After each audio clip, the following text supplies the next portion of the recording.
ஆனா இப்ப நடிகர் விஜய் வந்து கட்சி ஆரம்பிச்சிருக்காரு, அதை வந்து உங்களுடைய கருத்து என்ன? அவரை பொறுத்த வரைக்கும் நானும் சரி அல்லது நம்முடைய மாண்புமிகு விளையாட்டுத்துறை அமைச்சர் மூலமாக எங்களுக்கு கிடைத்த ஒரு அருமையான அண்ணன் என்று தான் சொல்வேன். பல முறைகளில் நேரடியாக பேசும்பொழுதும் அவர் அன்பொழுக பேசக்கூடியவர் தான்.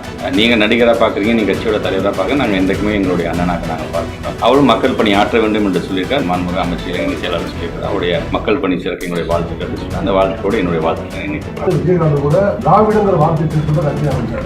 திராவிடங்கிற வார்த்தை மிஸ் ஆயிருக்காரு கட்சியில. இல்லை, கட்சியை ஆரம்பிக்கிறது வந்து அவங்களுடைய சொந்த விருப்புகள். யார் வேண்டாலும் ஜனநாயக நாட்டில் கட்சி ஆரம்பிக்கலாம். கட்சி பெயர் வைப்பதும் அது அவர்களுடைய எண்ணங்கள், அவருடைய கொள்கையெல்லாம் வரும்பொழுது தான் அது எந்த அர்த்தத்துக்கு கட்சி ஆரம்பிக்கிறாங்க.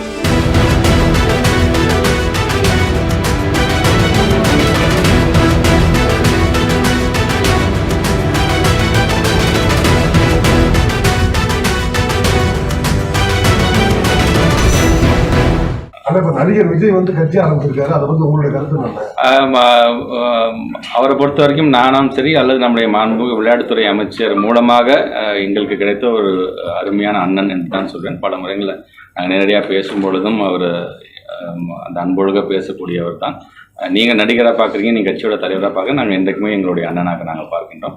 அவரும் மக்கள் பணி ஆற்ற வேண்டும் என்று சொல்லியிருக்கார். நேற்றே எங்களுடைய மாண்புமிகு இளைஞரணி செயலாளர் வந்து மாண்புமிகு அமைச்சர் இளைஞரணி செயலாளர் சொல்லியிருக்கார். அவருடைய மக்கள் பணி சிறக்க என்னுடைய வாழ்த்துக்கள் சொல்லி அந்த வாழ்த்துக்கோடு என்னுடைய வாழ்த்துக்களை இணைத்துக். கடந்த முறை வந்து கட்சி ஆரம்பிச்சு விஜயகாந்த் கூட முற்பாந்து அவர் திராவிடங்கிற வார்த்தை தான் கட்சி ஆரம்பிச்சாரு. அந்த திராவிடங்கிற வார்த்தை மிஸ் ஆயிருக்கு அவர் கட்சியில.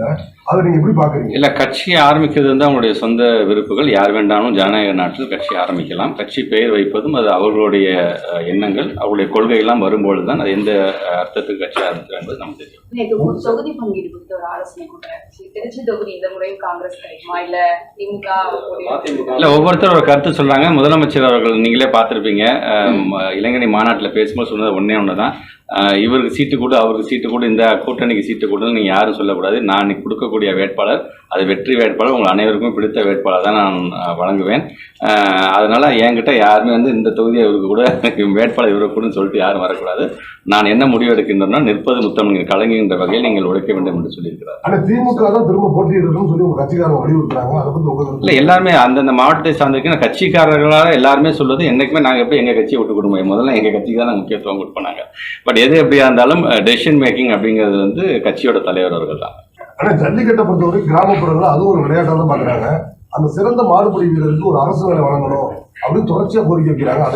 அது வந்து ஸ்போர்ட்ஸ் உள்ளுக்கு கொண்டு வரணும் அப்படின்னு சொல்லிட்டு இருக்காங்க. அது வந்து ஒன்றா ஸ்போர்ட்ஸ் உள்ளுக்கு வரும்பொழுது தான் நீங்கள் சொல்கிற மாதிரி அதற்கான ரிசர்வேஷன்ஸ் அதற்கான இதெல்லாம் இருக்குது. அது கண்டிப்பாக நம்முடைய முதலமைச்சர் அவர்களிடம் சரி நம்முடைய விளையாட்டுத்துறை அமைச்சர்களும் அதற்கான கோரிக்கைகள் வைக்கப்பட்டிருக்கு. அது அவர் கண்டிப்பாக நல்ல முடிவு எடுக்கலாம்.